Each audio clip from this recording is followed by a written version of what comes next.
welcome back to another episode of Credentialed alongside Justine Fernandez. I'm Jillian Mealy, and today we are talking about one of our favorite subjects, and that, my friends, is wine. You heard him taking a sip of whatever he's drinking. Jeff Smith. It's a Johnny Carson pour. There we go. I dig it. Jeff Smith, the owner of Hourglass Winery in Calistoga, California. Thank you for being our guest today. Oh, you bet. Thanks for having me. Of course. And so a little bit of a backstory here. Today, Justine and I wanted to talk about the importance of storytelling in the business world, for business owners, for businesses, even just for yourself, for branding.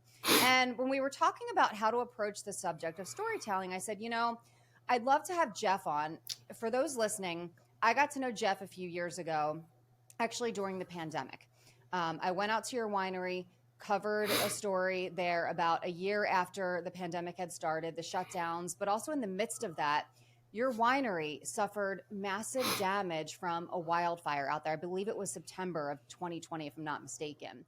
September 26th. Yeah, you'll never forget it. Never forget that date.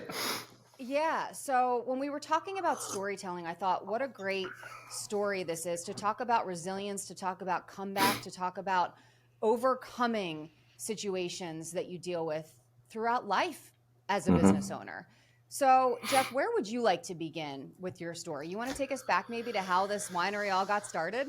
Yeah, that's probably a good place to start. Just a little back text for your listeners who don't know anything about Hourglass, kind of set the stage a little bit. I had the just incredible fortune of a father who had some vision and uprooted the family. He was in the corporate radio and television business in the Bay Area in the 50s.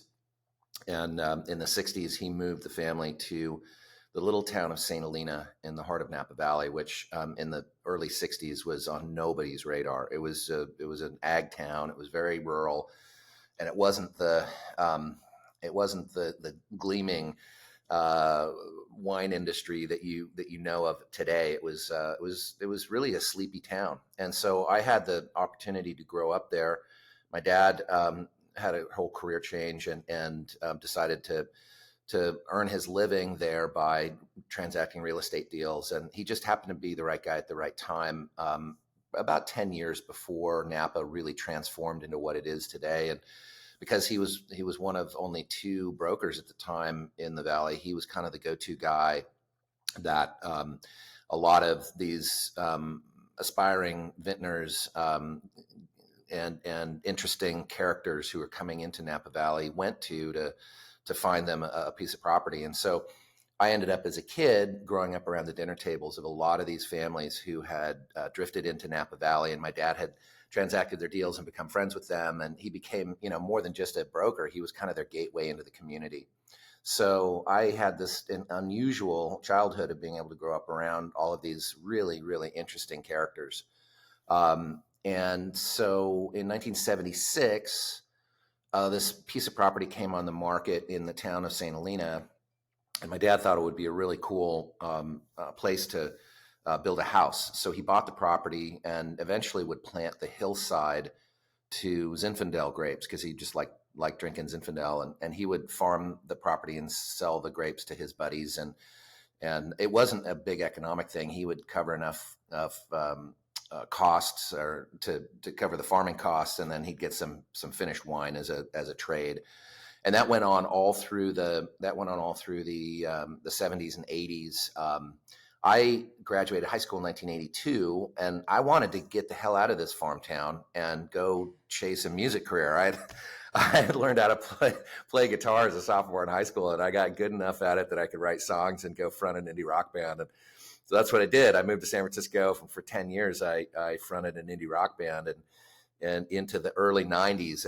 And my story of going to chase my own dream and my father's story collided in 1990 when my dad got terminally ill with cancer, and he passed away really suddenly. And I had to come home and help my mom kind of figure out what to do with this property that she had. The vineyard itself had started to show signs of phylloxera. It was starting to die off, and we had to replant it and do all of these things. And my mom had no interest in being a farmer and doing all that stuff. And So I raised my hand and I volunteered, and I said, I'm going to come home and help you, because we were so lucky to have bought this property in the 70s when nobody knew what Napa was all about. And it ultimately would become one of the marquee Cabernet sites of Napa Valley. And just dumb luck, my dad had bought this property, but I helped my mom figure it out and get it off the ground, and kind of redirected my life in the process. I went headlong into the wine business, and 30 some odd years later, here we are. What an incredible story, Jeff. And wine is not an easy thing to get into. There's a lot of science behind the making of wine. Yeah, it's interesting. When I pitched this idea to my mom back in, so this would be 91 going into 92, I was like, we need to keep the property. We need to replant it to Cabernet. The future of Napa is Cabernet. And let's do a small little winery or little wine brand around this property. And she looked at me, she shook her head. She was like, okay, let me get this straight. You're a 26-year-old guitar player. You know nothing about farming, nothing about winemaking, and nothing about business. And I was like, yeah, perfect resume, right? So to your point, I was a little ill-equipped to start, but I had to throw myself at it. And my mom said, listen, I'll do this, but, and this is a big but, you have to decide your life's path. Do you want it to be music? Do you want it to be wine? They're both insanely difficult. You can't do both. You got to be 200% into whatever it is you're doing. You got to decide. And I don't care. It's up to you. You decide what you want to do. And that was really hard. I had to think about that for quite a while, but I eventually felt that the wine business was long-term a much more sustainable play for me. And that's what I decided to do. And pretty lucky to have had that opportunity. I mean, there are not a lot of people who get that kind of opportunity. And I saw it and went after it. And so, okay, by the way, I'm sitting here holding. It is not open. So we are recording this episode at like noon on a Saturday. So I feel like I could open this right now. It is a Saturday, but I won't. Tempting. This is the Hourglass Blue Line Estate. It's 36, 2021. Nice. I love your Blue Line Estate. Okay, so there's a number of storylines here. And this is where I think it's so fascinating. This is why I wanted to talk to you, because you have the whole history of the winery, how it got started with your father and your mother being, in your family, growing up in that atmosphere with it. Mm-hmm. And then you have the story, and we'll touch on this in a minute, of what happened with the fire and your rebuild. But I'm curious for you, when it hit you, how great the story is of your winery, how great the story is of Napa Valley, of your family, of your father, and when you realized there's something to this that is special. So I owe my father many, many, many thanks for a lot of things in my life. Certainly the arc and trajectory of the winery is a direct outgrowth of his vision, and his luck, really. I mean, part of this is luck, and part of it is hard work, and part of it is vision, but it's all kind of mashed together. But the one thing that I loved about my father, and he and I were very close.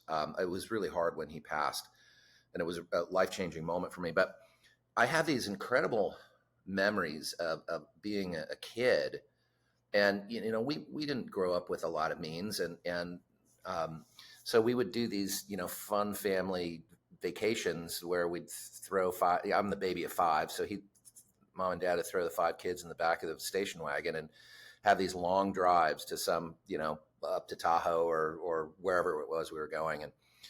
And dad, this is before the internet and before cell phones and before all of these, modern distractions that we have. And my father would do these stream of consciousness, almost freestyle storytelling episodes. And he would just make these stories up on the spot, and they would just kind of, waterfall out of his head. And he'd get done with one, and all of the kids would just be begging him for the next one. Dad, do another one, do another one. Oh my God, that was so great.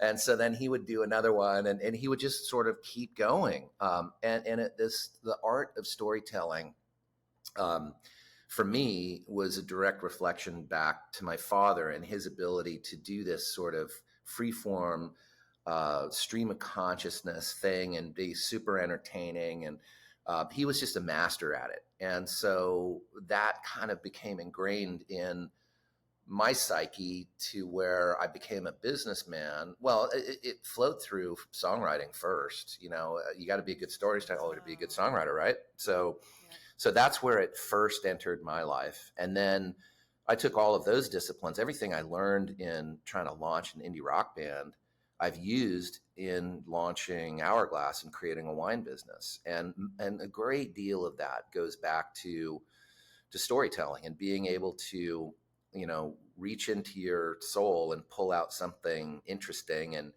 And to me, small businesses, storytelling is the life's blood of small businesses. We don't have promotional budgets that large businesses have to do traditional marketing and so forth. So we rely so incredibly much on storytelling. So the more compelling the story, the more authentic the story, the more dramatic the story, these all lead into creating that brand ethos. And so it's something that we use a lot. And now all of a sudden the tools, you know, have changed dramatically for us too. Social media is now a thing to be utilized, and we're starting to get better at that. It's something that we really haven't. I didn't want to really embrace it until we understood it and could figure out how to put meaningful content out. There's so much content being thrown at the world, and a lot of it is just, you know, kind of noise. And I always wanted to be more content driven so that our storytelling was powerful from an aesthetic standpoint. It had the right visual aesthetics, but it also had a point of view that had, to our fans, would have some sort of meaning and would differentiate us from all of the other people who are making great Cabernet. You're speaking our language, right, Justine? Yes. Yeah. And Jeff, you've definitely picked up some storytelling skills. And I've got a few siblings who are not bad at it either. And you know what I loved about you shared too is that there's no bad experiences. We talk about pivoting a lot on this podcast because Jillian and I are two people that made very sharp U-turns, and all those experiences, even if you don't think they're related, they do help you in the long run. So you may not put music and wine together, but all of that songwriting, all the experience you had with that helped you create this wine brand and infuse it with storytelling. Yeah, that's actually really well said. I've been asked a lot, you know, did you go to school and get an MBA, or did you go to school and get a, you know, winemaking degree and that, all that kind of stuff? And I did go to school, but I have a degree in diplomacy, not in any of the fields that would be most useful to launching a wine brand. But I've always pinned my success on Hourglass with trying to launch an indie rock band. And you think these things are really disparate, right? You know, what do wine and indie rock bands have in common? Well, actually, they've got quite a bit in common. And when you think about all of the disciplines of launching a rock band, you know, you have to organize the creative mind to be able to write songs that resonate with people. There's got to be an emotional stickiness to that. You have to have a point of view. You have to be able to differentiate yourself from all of the other bands that are trying to do the similar kinds of things that you're doing. You have to be style conscious. You have to understand aesthetics. You have to understand what the band looks like when it goes on, what it sounds like. There's just so much of that is all about branding. And you don't talk about it. Indie rock bands don't talk about branding, but they're doing it. They just don't really know they're doing it, right? And so I lifted all of those same disciplines and brought them over to the wine side, and everything I learned in music has translated. The mediums are different, but the translation, the theory, and the mindset and the psyche of how to approach all of it is directly related, and it all really comes back to marrying aesthetics with storytelling. Mm-hmm. Jeff, I want to paint the picture for people who are listening or watching this on YouTube who haven't been to Hourglass. Mm-hmm. And I actually found it on a whim. And so I found your winery. I was out there with 3 of my girlfriends. We did like a girls trip. Mm-hmm. Actually, the first week of March in 2020, the week before the world shut down. You were maybe one of our last appointments. I think I was. We got back home on like a Sunday, and that Wednesday was when the NBA shut down, and right. You know, everything from there, we know how that went down. But so I happened to be trying to Google, you know, cool wineries and just try to find things off the beaten path, not the big names that you always kind of hear about when you're out there. And I went through this like extensive research process to find cool wineries to go to. And I found you guys it was like a blog or something. And I was like, oh, this looks cool. And so we went, and to this day, we still talk about how it was like our most coveted experience that we had because it was just so special. So you go up this little path, you approach it's no longer because of the fire. We'll talk about that in a second. You approached what was this really old, beautiful, quaint farmhouse. And out front of it, you had 4 or 5 or 6 like Adirondack chairs that looked out over the vineyard.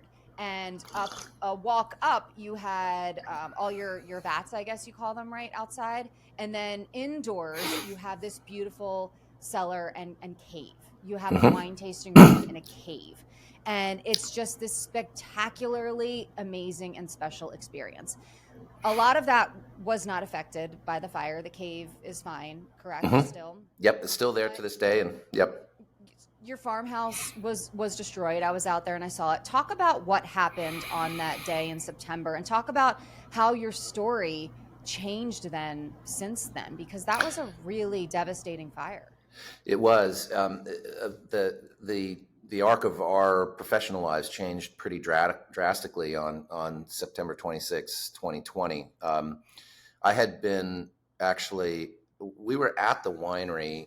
My house is about 2 miles south of the winery, and we were at the winery that night. Some friends of ours had come into town, and we had all been kind of potting. It was still COVID, so the winery was shut down. But we had a couple friends of ours. We did an outdoor barbecue, and as you do in these outdoor barbecues, a couple of bottles were uncorked and consumed, and so we decided that night not to drive home, but to stay there at the old farmhouse. And this farmhouse on the property had been built in 1858. It's a very old structure for Napa. Not a super fancy farmhouse, but it was really quaint and charming. And it reminded me of the old school Napa that I had grown up in, which was not complicated, not pretentious, not, overly showy, but soulful and really cool. And so we were staying that night in the house, and about 4:10 in the morning, my phone blew up, and my next door neighbor at my house, a couple miles away, was just hysterical, yelling at me in the phone, "Jeff, you got to get out. You got to get out. There's a massive fire in the area. It's moving really rapidly. You got to go." So I hung my phone up. I took a quick survey around and realized that I wasn't in any immediate danger. But then I realized my 19-year-old son was home alone in the house. And this preceded probably the worst 20 minutes of my life, trying to get in touch with him. So I was calling. I couldn't get him. And so I decided I need to drive there and try to see what to do. So I got in my car and I drove the 2 miles south. And when I got around the last turn, I got the full visual of what was called the glass fire, and it was so massive and breathtaking that it blew my mind. And it was all the way up all of the hills around me and hundreds and hundreds of feet up in the air, and it was moving at an alarming rate. And my son is on the other side of this wall of fire, and I don't know how deep into this little valley the fire has gotten. I don't know if my house is threatened. All I know is that I can't get to him because I got to drive through the road goes right through the wall of fire. And so I finally got him on the phone, and in typical teenage fashion, he was like, "Dad, why you keep calling?" He was half asleep. And that's I said, when "All right." you went, whew. Oh yeah, right, exactly. Oh my God. but I still don't know like how dangerous. I don't know. I know the fire is incredibly dangerous. I just don't know exactly where it is. And so I said, I want you to go to the window and look out and tell me what you see. And all of a sudden he goes, oh my God, the fire, there's just a whole mountain's on fire. What the hell do I do? And I said, you're going to stay on the phone with me and I'm going to walk you out. There's a south exit. You can't go the north exit because you'll drive right into it. You got to go the south exit. And we don't know if it's kind of curled around behind. So you're going to go point to point and you're going to go from driveway to driveway because it's a really, really narrow road to get out, which is all canopied with forest. So if you get caught stuck in there, you're toast. And so I just walked in point to point from one place that he could turn around to the next place that he could turn around, the next place that he can turn around. And if he had to turn around, then I was going to bring him back to the house and walk him through how to shelter in place, which would have been really tricky. But he got out, which was good. And subsequently, later that day, the winery would burn to the ground. The old house that you had been to, the old farmhouse, burned to the ground. And we lost 3 acres of vineyard, and most of the property was badly damaged. It's pretty shocking now, 3.5 years later. A lot of that vegetation on the hillside has all come back. It's green. It's beautiful. We've rebuilt the winery. We haven't been able to rebuild the house yet, but that will come probably next year. And now it's a part of our story. Wow. And I got chills when you were talking about having to make that phone call and that realization that your son was home alone. And if you think about it from a business perspective, not only did you have COVID, so people were not coming to the winery, people were drinking a lot more at home, but you're not getting a main steady stream of people coming to the winery. And then you have a devastating fire on top of that.